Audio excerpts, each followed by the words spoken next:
Neat అనే ఒక అంశం ఒక పరీక్షపై ఎలాంటి నిర్ణయం తీసుకుంటుంది సుప్రీంకోర్టు అనేది అందరూ ఆసక్తిగా మొన్నదాకా వెయిట్ చేసినటువంటి పరిస్థితి.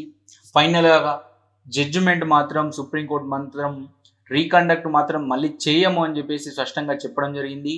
కాకపోతే ఎవరైతే దీనికి స్కామ్కు పాల్పడ్డారో అది ఎంతవరకు జరిగింది దానిపైన పూర్తిగా ఇన్వెస్టిగేషన్ చేసి అదేవిధంగా ఆ పరిధిని మాత్రం ఎంతవరకు జరిగింది ఆ చేసిన వాళ్ళకు మాత్రం శిక్షలు కఠినంగా ఉంటాయని చెప్పడం జరిగింది. ఇంకా ఫైనల్గా చీఫ్ జస్టిస్ లాస్ట్ ఒక స్టేట్మెంట్ కూడా ఇవ్వడం జరిగింది. ఏంటంటే మీరు ఒకవేళ స్కామ్ చేసి గనక మీరు ఎంబీబీఎస్లో సీటు తెచ్చుకున్నా లేకపోతే తర్వాత ఫ్యూచర్లో పీజీ చేసినా లేకపోతే డాక్టర్ ప్రాక్టీస్ చేస్తున్నా కూడా మీరు కనుక ఈ స్కామ్లో పాల్పడ్డట్టు తెలిసినట్టయితే మాత్రం మీ లైసెన్స్ కావచ్చు మీరు ఫ్యూచర్లో ఒక డాక్టర్గా ఇలాంటి గుర్తింపు కూడా రద్దు చేస్తామని చెప్పేసి స్పష్టంగా ఒక వ్యాఖ్యానించడం జరిగింది చీఫ్ జస్టిస్. ఎవరైనా కనుక ఒకవేళ మేము దొరకలే అని ఇప్పుడు సంతోషపడుతున్న వాళ్ళు ఎవరైనా ఉంటే మాత్రం వాళ్ళకు ఫ్యూచర్లో కూడా కంపల్సరీ కఠినంగా శిక్షిస్తామని చెప్పేసి చెప్పడం జరిగింది. అంటే నేను ఒక ఉత్కంఠ అసలు చాలా మందికి అనుమానాలు ఉన్నాయి. అసలు రీకండక్ట్ చేస్తున్నారు కదా, స్కామ్ జరిగింది కదా, అసలు ఎక్కువ మందికి చాలా సేమ్ మార్క్స్ వచ్చినాయి కదా, సేమ్ ర్యాంకులు వచ్చినాయి కదా, మరి ఇవంతా స్కామ్ పెద్దగా జరుగుతుంది, అసలు దీనికి కారణాలు ఏంది, రీకండక్ట్ చేయకపోవడానికి ప్రధానంగా జడ్జిమెంట్లో చెప్పింది కారణం ఏముంది, సుప్రీంకోర్టు ఇలా డిసిషన్ తీసుకోవడానికి కారణం ఏముందని చాలామందికి అనుమానం ఉన్నాయి. నేను అక్షిత్ ఈ సంబంధించినటువంటి ఈ స్కామ్కు సంబంధించిన పూర్తి డీటెయిల్స్ అదేవిధంగా దీనికి ఎలా స్టార్ట్ అయింది, దీనికి అంత తదంగనం ఏముందని చెప్పేసి మీకు వివరించే ప్రయత్నం చేస్తాను. ఇంకా ఫస్ట్ ఆఫ్ ఆల్ చూసుకున్నట్టయితే సుప్రీంకోర్టులో ఒక పిటిషన్ దాఖలైంది. ఏమని అంటే నీటు స్కామ్ జరిగింది కాబట్టి నీట్ ఎగ్జామ్ని రీకండక్ట్ చేయాలి, ఇప్పుడున్నటువంటి ఎగ్జామ్ని క్యాన్సిల్ చేయాలని చెప్పేసి ఒక పిటిషన్ అక్కడ వేయడం జరిగింది. దాని తర్వాత తొందరగానే సుప్రీంకోర్టు దీనిపైన విచారణ జరపడం, ట్రయల్స్ తీసుకురావడం, దాన్ని చాలా ట్రయల్స్ చేపట్టడం సుప్రీంకోర్టు ప్రారంభించింది. ఆ ట్రయల్స్లో భాగంగా ఒక దిశకు వచ్చేసరికి అక్కడ కొన్ని క్వశ్చన్స్ సుప్రీంకోర్టు దగ్గర రేజ్ అయ్యాయి. సరే స్కామ్ జరిగింది ఒప్పుకుంటున్నాం, ఇంకా మరి ఈ స్కామ్ జరగడానికి ఎంత పరిధిలో జరిగింది, ఇంకెవరికైనా షేర్ అయ్యా, దీని పరిధి ఎంత తెలుసుకోవాలని చెప్పి సిబిఐకి అదేవిధంగా అక్కడ ఉన్నటువంటి ఇన్వెస్టిగేషన్ ఆఫీసర్లకు కోర్టు కొన్ని ప్రశ్నలు వేయడం జరిగింది. ఆ పరిధి ఎంతనో ఆ పరిధి ఫైండ్ అవుట్ చేస్తే మనకు ఇది ఎంతవరకు జరిగింది, ఇది రీకండక్ట్ చేయాలా వద్దా అని చెప్పేసి డిసిషన్ తీసుకొచ్చేదానికి ఈజీగా ఉంటుంది. కాబట్టి ఆ పరిధి ఎంతో కనుక్కోండి అని చెప్పేసి సిబిఐకి ఆదేశాలు ఇవ్వడం జరిగింది. తర్వాత వచ్చినటువంటి ప్రాసెస్లో ఇన్వెస్టిగేషన్ స్టార్ట్ చేశారు, వాళ్ళంతా కోర్టు ట్రయల్స్ జరుగుతూ ఉన్నాయి. దీనికంటే ముందు అసలు ఏ విధంగా ఈ స్కామ్ జరిగింది, ఏ విధంగా దీన్ని ఇంప్లిమెంట్ చేశారో ఒకసారి మనం డీటెయిల్స్గా తెలుసుకుందాం. ఫస్ట్ చూసుకున్నట్టయితే సంజయ్ మూకే అంటే ఒక గ్యాంగ్స్టర్. వీళ్ళ పని ఏంటంటే ఈ యొక్క పేపర్ లీకులు చేయడమే, దాని ద్వారా డబ్బులు సంపాదించడమే వీళ్ళ ఎజెండాగా సంజయ్ ఒక మాఫియా నడుస్తుందని పక్కా మనకు కనిపిస్తుంది. తర్వాత వీళ్ళు ఈ సంజయ్ అంటే ఒకరిని రిక్రూట్ చేసుకుంటారు. ఇక్కడ ఎక్కడి నుంచి అంటే ఓఎస్సి స్కూల్ అక్కడ సంబంధించి అతను ఏం చేశాడు, అక్కడ ఉన్నటువంటి ఇక్కడ స్కూల్ యొక్క ఏది ఓఎస్సి స్కూల్ యొక్క ప్రిన్సిపల్తో కలుపుకోవడం జరిగింది, ప్రిన్సిపల్తో కుమ్మక్కవడం జరిగింది. అదేవిధంగా సిటీ కోఆర్డినేటర్ ఎన్టీఏ యొక్క పరీక్షను నిర్వహించే సిటీ కోఆర్డినేటర్తో కోఆర్డినేషన్ చేసుకోవడం జరిగింది. వీళ్ళు ముగ్గురు కలిసి ఇక్కడ జరుగుతున్న ఓఎస్సి స్కూల్లో జరిగినటువంటి స్కామ్ భాగంగా ఈ ముగ్గురుకు వీళ్ళు కుమ్మక్కయి ఈ స్కామ్ చేయడానికి పక్కా ప్లాన్ చేసుకోవడం జరిగింది. అయితే ఎన్టీఏ ఏం చేస్తుందంటే క్వశ్చన్ పేపర్ను పంపించడం జరుగుతుంది ప్రతి డిస్టిక్కి. అదేవిధంగా ఏదైతే ఎగ్జామ్ జరిగే ఒక సెంటర్స్ ఉంటే సిటీకి కొన్ని రోజుల ముందే ఎన్టీఏ పేపర్స్ పంపిస్తుంది. రెండు సెట్ల పేపర్లు పంపిస్తూ ఉంటుంది. ఒక సెట్నేమో ఎస్బీఐకి పంపించింది, ఇంకో సెట్నేమో కెనడా బ్యాంకు పంపించింది. అంటే 2 సెట్ల పేపర్. ఈ సెట్ల పేపర్లు ఎలా నిర్ణయిస్తారంటే ఆ రోజు ముందు కొన్ని గంటల ముందు ఏ సెట్ తీయాలి అంటే బిఫోర్ ఎగ్జామ్ ముందు ఏ సెట్ ఫైనల్ అవుతుంది, ఏ సెట్కు పరీక్ష పత్రం ఫైనల్ అని చెప్పేసి అప్పుడే నిర్ణయిస్తారు. అప్పటి వరకు ఏ సెట్ తీయాలని చెప్పేసి ఎవరికి తెలియదు అన్నమాట. ఆ తర్వాత సెట్ ఫైనల్ అయిన తర్వాత వీళ్ళకు ఆ రోజు ఏదైతే మే 5th మార్నింగ్ రోజు 7 గంటలకు వీళ్ళు బ్యాంకుకెళ్ళి ఒక సెట్ ఏదైతే ఎస్‌బీఐ నుంచి ఆ సెట్‌ను కలెక్ట్ చేసుకోవడం జరిగింది. ఆ ట్రంక్ పెట్టె ఉంటది. ఆ ట్రంక్ పెట్టెను వీళ్ళు 7 గంటలకు ఒక బ్యాంక్ నుంచి కలెక్ట్ చేసుకోవడం జరిగింది. తర్వాత ఆ నుంచి ఓఐసీ స్కూల్‌కు ఓ ఇక్కడ ఓఐసీ స్కూల్‌కి తీసుకెళ్ళి అక్కడ భద్రపరిచేదానికి తీసుకెళ్ళడం జరిగింది. ఒక సేఫ్టీ రూమ్‌లో భద్రపరిచేందుకు వీళ్ళు ముగ్గురు అయితే సిటీ కోఆర్డినేటరు ప్లస్ ఒక ఓఎస్‌సి స్కూల్ యొక్క స్టాఫు లేదా ప్రిన్సిపల్. ఈ ముగ్గురు కలిసి ఆ రూమ్‌లోకి తీసుకుపోయి పెట్టడం జరిగింది. అయితే ఆ పెట్టే సమయంలో ఒక సేఫ్టీ రూమ్‌లో పెట్టే సమయంలో వీళ్ళు కావాలననే ఒక ట్రంక్ పెట్టెకు లాక్ ఎయలేదు. లాక్ ఎయకుండానే బయటికొచ్చి బయట ఉన్నటువంటి వాటికి మాత్రమే తాళాలేసి ఇది సేఫు అని జెప్పేసి చెప్పడం జరిగింది. మళ్ళా ఇక్కడ ఒక ట్విస్ట్ ఏందంటే, ఆ ఒక ఉన్నటువంటి రూముకు ప్లస్సు ఎనకాల నుంచి ఇంకొక డోర్ ఉంటది. ఆ డోర్ నుంచి ఈ యొక్క ఉన్నటువంటి పంకజ్ అనేటాయన ఏంటంటే ఓఎస్‌సి స్కూల్ యొక్క స్టాఫ్ మెంబర్.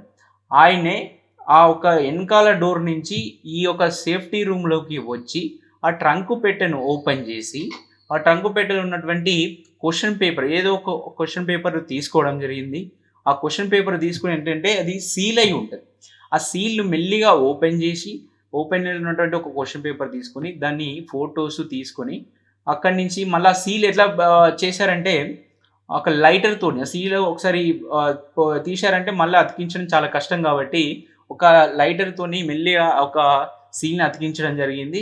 తర్వాత అక్కడి నుంచి వెళ్ళిపోయి, ఇప్పటికే వీళ్ళు బిఫోర్‌గా కొంతమందితోని డీల్ కుదుర్చుకోవడం జరిగింది. ఒక ఇక్కడ పాట్నాలో అయితే ఒక 25 మంది, ఇంకా హజారాబాద్‌లో అయితే ఒక 150 మందికి వీళ్ళు ఒక ఒప్పందం చేసుకోవడం జరిగింది. ఒప్పందం చేసుకొని ఏంది వీళ్ళతో ఒప్పందం ఏంది, మీకు ఒక 50,00,000 అట్లా మీకు పేపర్ లీక్ చేస్తాము.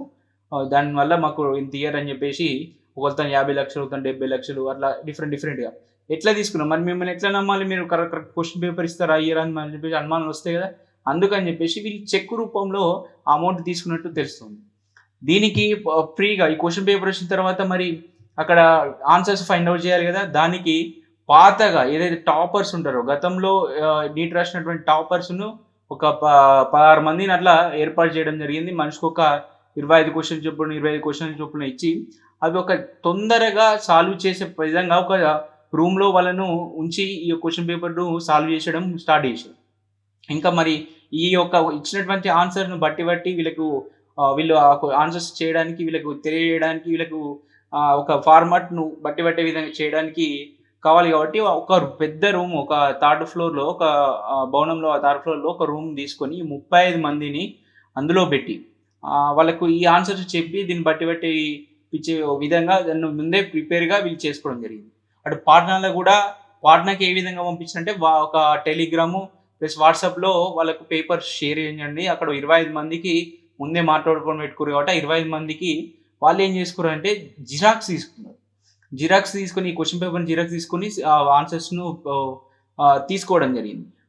ఇక్కడ ఇది మరి ఇక్కడ ఓఎస్‌సి స్కూలే ఎట్లా వచ్చిందంటే ఒక వీళ్ళు పేపర్స్ జిరాక్స్ తీసుకున్న తర్వాత ఏమైందంటే వాళ్ళు జిరాక్స్ తీసుకున్నయి కాల్ చేయడానికి ప్రయత్నించారు. కానీ అందులో ఉన్నటువంటి కొన్ని పేపర్‌లు కాలక అట్లే మిగిలిపోయినాయి.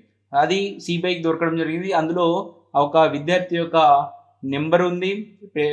అదేవిధంగా ఒక అది ఏ సెంటర్‌కి సంబంధించినటువంటి పేపర్ అని చెప్పేసి దాని మీద ముద్రించి ఉంటది కాబట్టి దాని పరంగా ఈ ఓఎస్‌సి స్కూల్‌లో ఈ పేపర్ బయటకొచ్చిందని చెప్పేసి స్పష్టంగా సీబీఐకి అర్థమైంది. ఆ విధంగా ఒక సినిమా అనమాట. ఇది అంతా స్టోరీని ఒక సినిమా తీస్తే ఈజీగా మంచి సూపర్ హిట్ సినిమా రెడీ అయితది. ఒక సినిమాటిక్‌గా ఈ ప్రోగ్రామ్ అంతా నడిపించారు.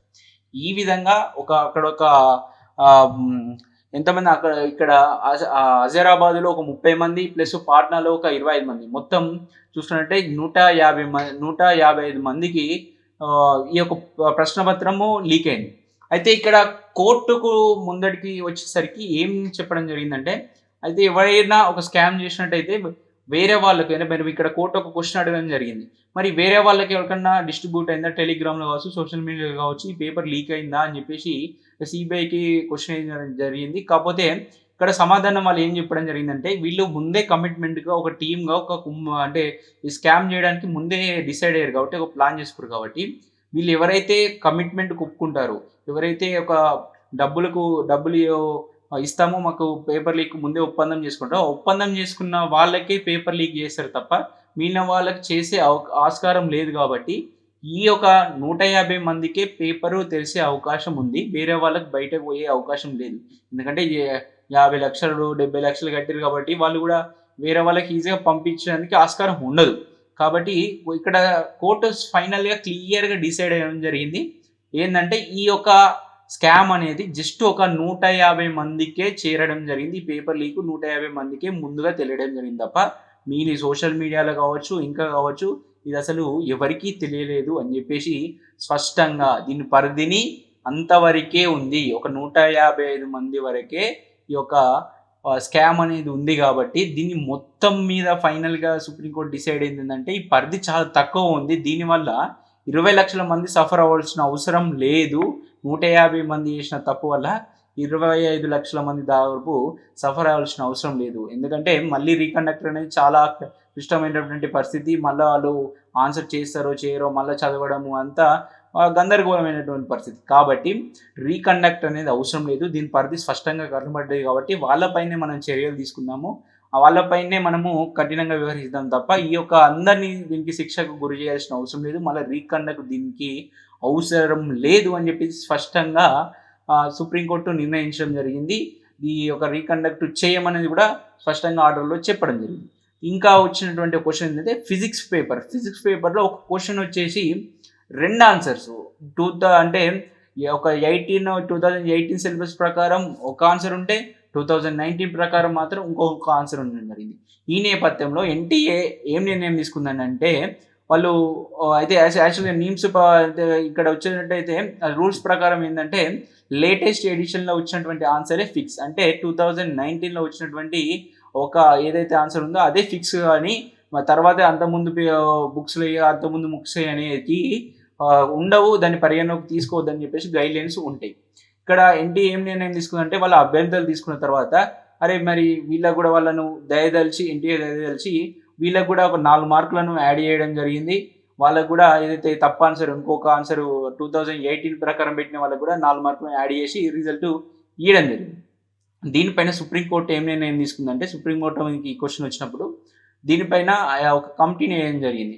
ఢిల్లీ ఐఐటీకి సంబంధించిన ఫిజిక్స్‌కు ఎక్స్‌పర్ట్ సంబంధించి దీని మీద సలహాలు తీసుకోవడం జరిగింది. దీన్ని మీద ఆ కమిటీ ఏ నిర్ణయం తీసుకుంటో దాన్ని పాటిద్దామనే ఒక ఉద్దేశంతోని సుప్రీంకోర్టు ఒక ఢిల్లీకి సంబంధించినటువంటి ఐఐటీకి సంబంధించిన ఫిజిక్స్‌కు వాళ్ళ ఎక్స్‌పర్ట్స్ ఒపీనియన్ కోవడం జరిగింది. ఆ ఒక ఒపీనియన్ వాళ్ళు ఏం చెప్పారంటే ఏదైతే పాతది తప్పు ఈ యొక్క 2019లో ఏదో అయితే ఆన్సర్ ఉన్నారో దానికి ఒక్కదానికి అది పెట్టిన వాళ్ళకి ఆన్సర్‌కు మార్క్స్ ఇయ్యాలి. పాతది పెట్టిన వాళ్ళకి ఆన్సర్ ఇయ్యొద్దని చెప్పేసి ఆ ఎక్స్‌పర్ట్ చెప్పడం జరిగింది.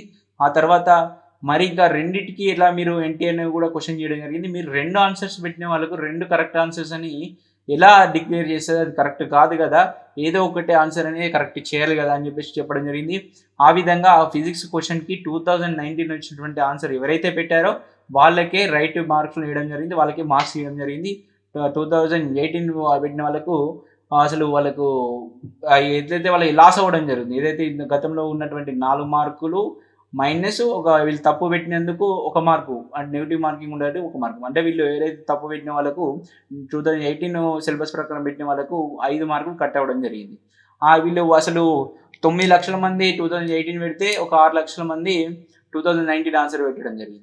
ఈ క్వెషన్ మీద దీనికి ఒక డిక్లేర్ చేయడం జరిగింది. 2019 అనేది ఫైనల్ అని చెప్పేసి కోర్ట్ జడ్జిమెంట్‌లో కూడా పేర్కొనడం జరిగింది. ఇంకా కూడా ఈడ ఒక అంశం ఏందంటే చాలా మందికి ఎక్కువ ఒక 60 మందికి పైగా ఇక్కడ 720 మార్కులు రావడం జరిగింది కదా! అసలు ఎలా సాధ్యం ఇన్ని మార్కులు రావడానికి కారణమని ఒక ఎంక్వైరీ కూడా జరపడం జరిగింది. ఇంకా చాలా మంది కూడా ఎక్కువ ర్యాంకులు వచ్చినాయి. ఒక చోటు నుంచే ఇప్పుడు సపోజు గుజరాత్ నుంచి కావచ్చు, రాజస్థాన్ నుంచి కావచ్చు, లేకపోతే కొన్ని ప్రాంతాల నుంచి ఎక్కువ మార్కులు అక్కడ ఆ సెంటర్‌లో ఉన్న వాళ్ళకి ఎక్కువ మార్కులు ఎట్లా వచ్చినాయని ఒక సందేహం వచ్చింది. దీనిపైన ఇచ్చినటువంటి ఆన్సర్ ఏందంటే మామూలుగా ఒక సెంటర్ ఇప్పుడు హైదరాబాద్ ఉందనుకో ఐటీకి ఫేమస్. అమీర్పేటలో ఐటీ టెక్నాలజీ బాగా నేర్పిస్తారు. కాబట్టి ఇక్కడి నుంచి ఐటీ ఉద్యోగులు ఎక్కువ రెడీ అయిపోయారు. ఎందుకంటే సెంటర్స్ ఉన్నాయి కాబట్టి ఎక్కువ ఐటీ ఎంప్లాయీస్కి శిక్షణ ఇస్తారు. ఇక్కడ నుంచి ఐటీ ఎంప్లాయీస్ ఎక్కువ వచ్చే అవకాశం ఉంది.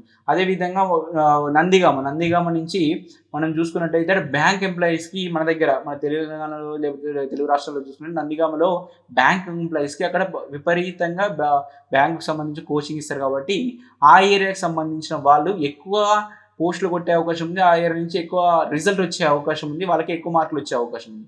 ఇంకా మన చూస్తున్నట్టే ఇంకా అనేక ప్రాంతాలు ఏదైతే అక్కడే ఇన్స్టిట్యూషన్ ఉండడం వల్ల ఎక్కువ మందికి క్వాలిఫై చేయడం జరిగింది. అక్కడ వాళ్ళకు ఎక్కువ ర్యాంకులు రావడం జరిగిందని కోర్టు నిర్ణయించుకొని ఫైనల్గా మాత్రం నీటు రీకండక్ట్ చేసే ప్రసక్తే లేదు అని చెప్పేసి స్పష్టంగా చెప్పడం జరిగింది. దీనికి ప్రధాన కారణం స్కామ్ జరిగింది, కానీ దాని పరిధి తక్కువ 150 మందికి పరిమితమైంది. కాబట్టి దీన్ని దేశవ్యాప్తంగా తీసుకోవాల్సిన అవసరం లేదు, దీన్ని రీకండక్ట్ చేయాల్సిన అవసరం కూడా లేదు అని చెప్పడం జరిగింది. అదేవిధంగా ఎవరైతే ఫ్యూచర్లో ఇప్పుడు తప్పించుకొని ఈ స్కామ్లో ఉండి కూడా తప్పించుకున్న వాళ్ళు ఎవరైతే ఉంటే మాత్రం ఫ్యూచర్లో కూడా వాళ్ళ పైన చర్యలు తీసుకుంటాం.